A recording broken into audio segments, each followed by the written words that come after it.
para kunin yung Eve kung sakali. Alam mo yung mga team, sabi nila sa akin hindi daw sila takot sa Valentina kung Atlas sila. Actually, parang mas lamang pa yung Atlas kapag merong Valentina. So I think that could be a consideration here for TLPH. Yep, great way ang isang Atlas na nakapag-close in din bigla-bigla, magugulat ka na lang, no? Pero here we are awaiting if they will go for the Roam or EXP lane pick.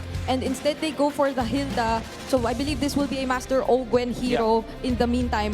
But a bigger question mark for a lot of us right now is what also could be the Teddy pick? Kasi Yun baka na yung nga Valentina, yun na yung maging consideration for Sanji. But Teddy, wala na yung Harit, wala na yung... Baka mapuwersa silang mag-carry kasi dito para masagutin yung Hilda. But it doesn't really counter itong Eve. In fact, mahihirapan siya dun sa Eve kung sakali mag-carry dito. However, maganda naman yung carry versus the Claude in the laning stage. Another option here is the Bruno, but I feel like mas mag-focus lang sila dito. Kung hard carry, Obsidia could also be a consideration, but there's the carry, as we did say, and the Kimi. Yun din yung mga sinabi natin, pipiliin nilang Falcons. Etong Hilda, pwede maging roamer na lang, minsan the EXP. And you're gonna be looking for somewhere along the lines of an Arlot here para sa Falcons kasi meron siyang synergy with the Eve at maganda siya kung sakali laban sa isang Pakito at as well as this carry. Last option siguro dito yung Benedetta pa rin pero may damage yung Falcons. But I feel like top option dito, number 1 is that Arlot. Number 2, Benedetta. 3 maybe, they can consider the Terisla.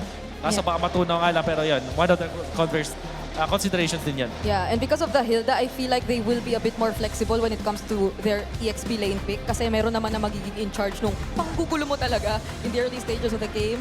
And you would potentially expect to see Master Ogwen all over the map, though not necessarily directly, no, na magiging panggulo. But kakasabi ko lang ng gulo, they pick up the glue. So even when there's a carry on the opposite end na pwedeng mangtunaw nga kapag hindi mo na timing yung second skill mo, magiging glue pa rin ang kanilang priority dito. Alright.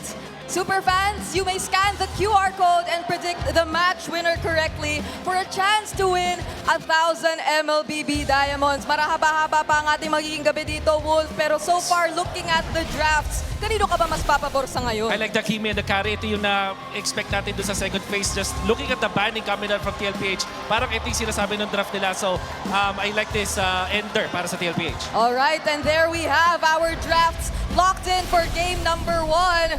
San Juan Arena!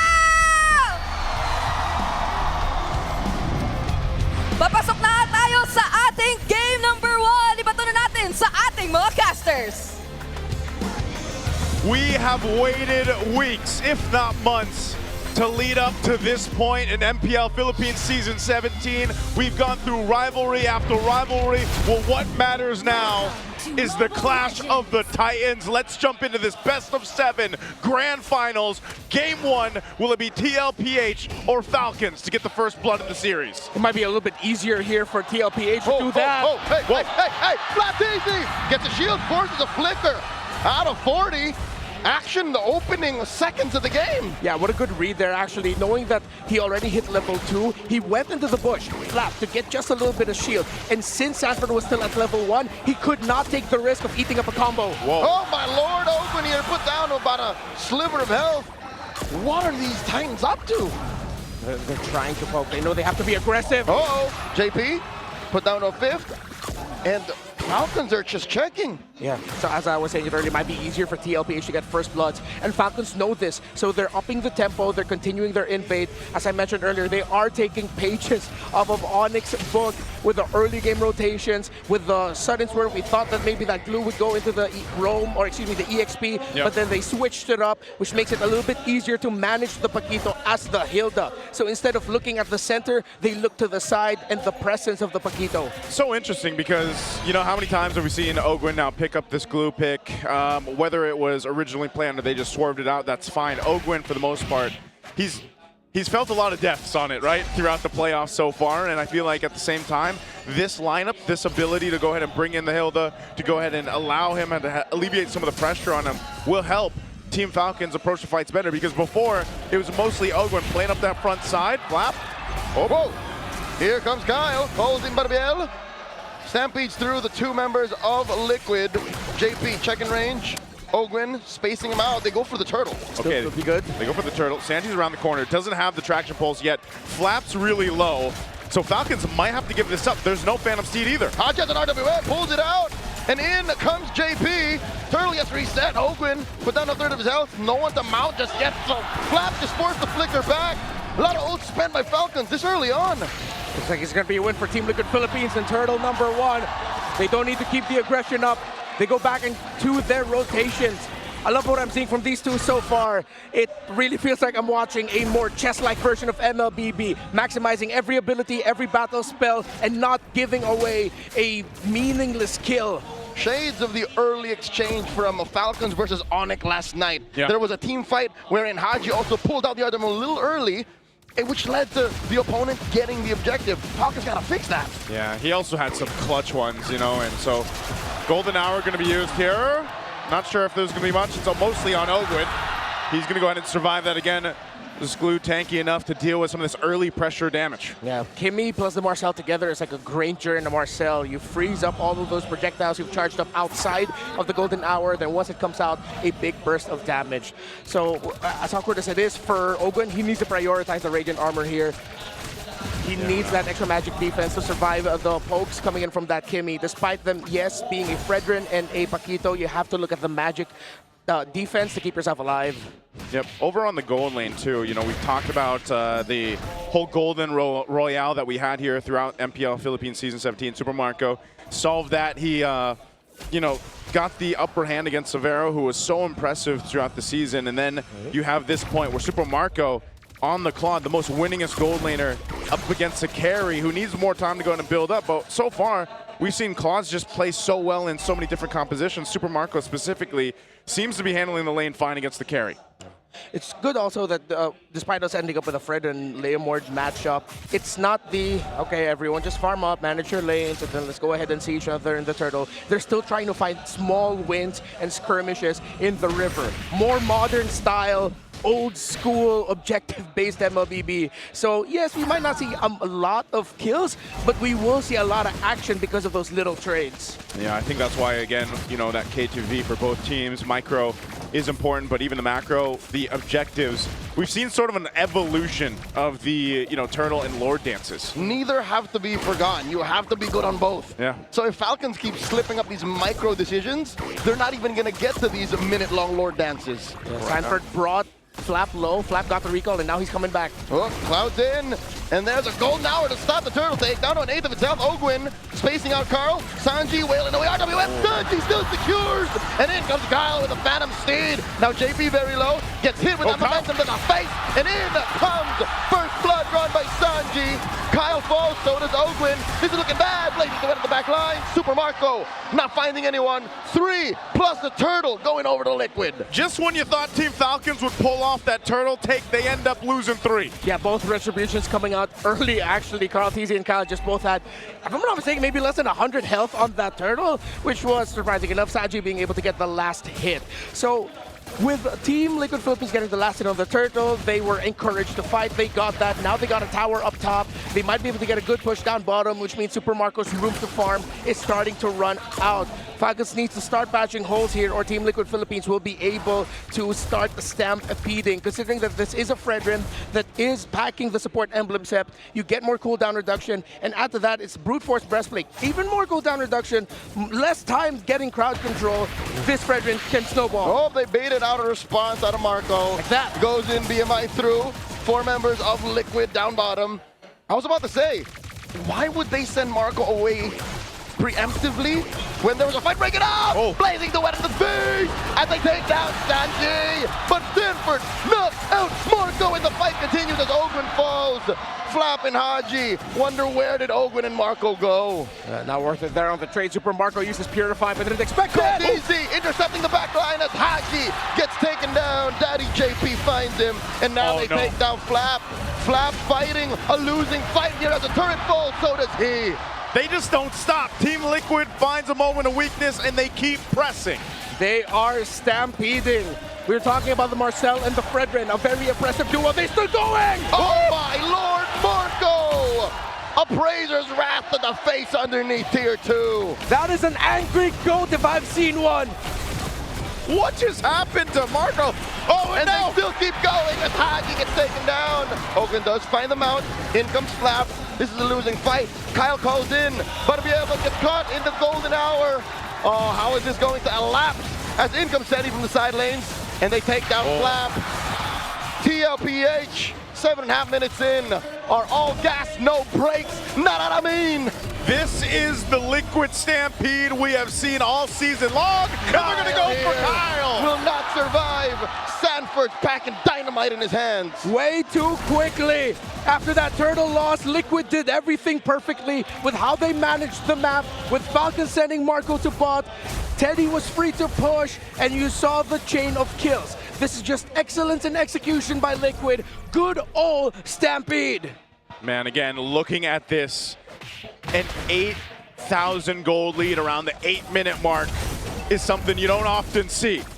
Liquid are proliferating gold like they want to buy RAM. Yeah. Hey, man. Can I get some of that? Can we all get some of that? Right now, Team Falcons has had enough of it. They're looking for more. Butterbeal called in by Kyle. There was just a feint as Liquid looks for more elsewhere on the map. Okay. They're really tough. Falcons, they have to find this weird balance of getting their utility items, but getting their good items to start chipping away at Team Liquid Philippines. Not easy to use Rectory. There's the pulse, and Flap taking a face full of hits from Sanji. JP looking to catch him in the Platinum Snap, and they let go. Yep, they're going to let go of that one, but again, they're going to go ahead and get a turret. Whoa, Sanford! Kyle running away from Terry Bogard. Got the combo! And gets his man. Sanford finds another, and they continue to pressure. Carl easy, Praser's Wrath. 3v4. Falcons not going to force the issue here. Ogwin caught out once more. The jabs and the combos are so clean from Sanford on this Paquito. It's poetry in motion. It is the greatest orchestra you've never heard, yet you see, you feel it in your soul. Yes, I gotta glaze Liquid right now, because what the hell are we seeing? This is some beautiful execution from Team Liquid. Macro, micro, everything is going perfectly for the cavalry. You have to look across the board in these lanes here, just how massively ahead every single department.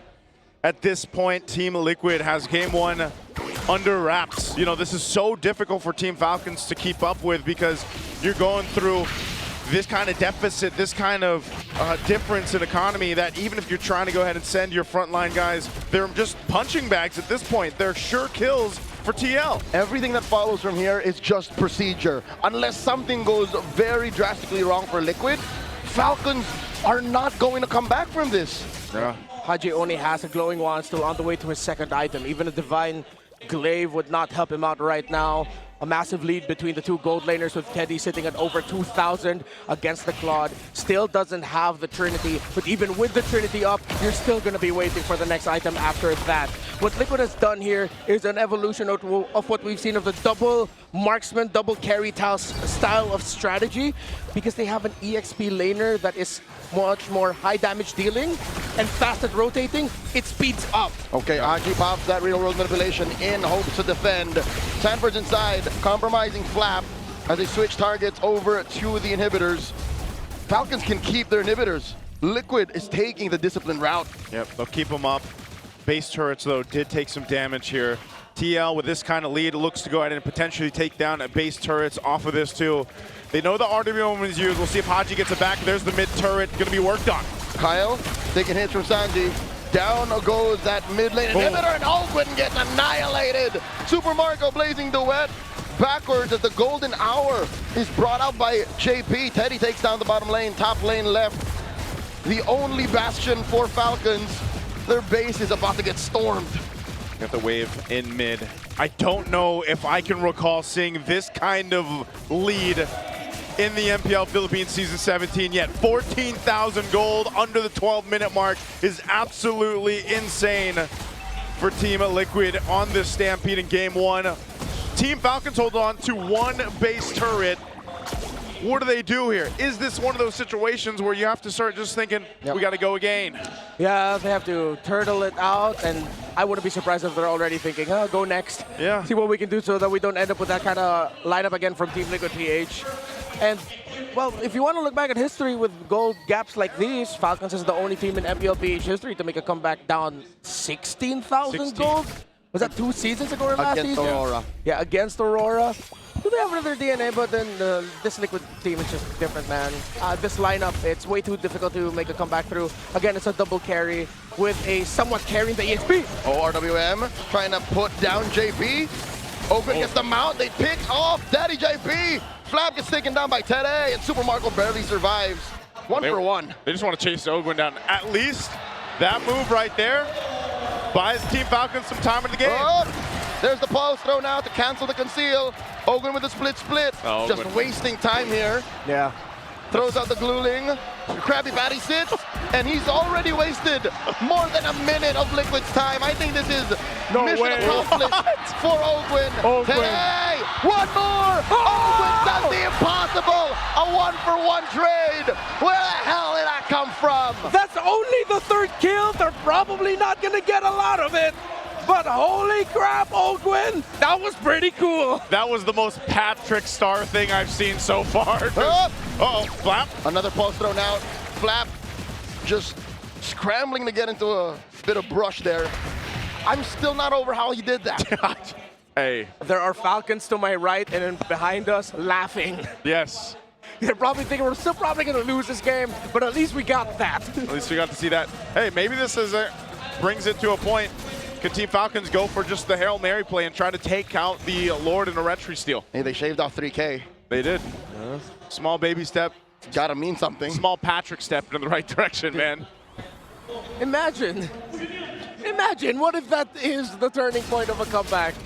I mean, probably not, but cool. Falcons can't even get any opening of the map because Liquid are still taking care of their map. They realized that Falcons would still want to get the tower up top, so instead of sending a 5-man around the Lord pit, you don't need it. They keep Sanford there, and Sanford was more than enough to stop Falcons from trying to even push up top.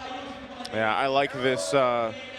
Of course, the build that Sanford's going, because we've seen a couple different versions of the Paquito right now. So he's just got the wings, the Oracle for some defense, but he's able to go ahead and pump out enough damage too, just because of the damage items he got. In hindsight, most Paquitos just build the same way at the end. Yeah. It's just what you prioritize first. And here, Sanford said, you know, I'm going for knockouts. He started to build damage first. Now, Liquid looking to siege that tier 3 up top. Count Easy very low. Flap Easy looking for it. In comes Butterbiel. Blazing the wet by Marco. Compromising one and Gold Easy falls. Golden Hour able to save him. RWM finds no one as Kyle falls before anything else could happen for Falcons. Okay, so Falcons keep going on the Fredrin. Wait, hold that thought, sorry. Conceal use. JP going for the back. Going for it. There's a tracking shot. Lord still standing. Super Marco and Flap used everything to try and take care of this wave. Lord wailing away. Sanji blasted the for the Falcons, and that's it. Liquid are first to the board. Take it, game 1. Dominant. Almost a bit of a stumble there, but they started galloping away.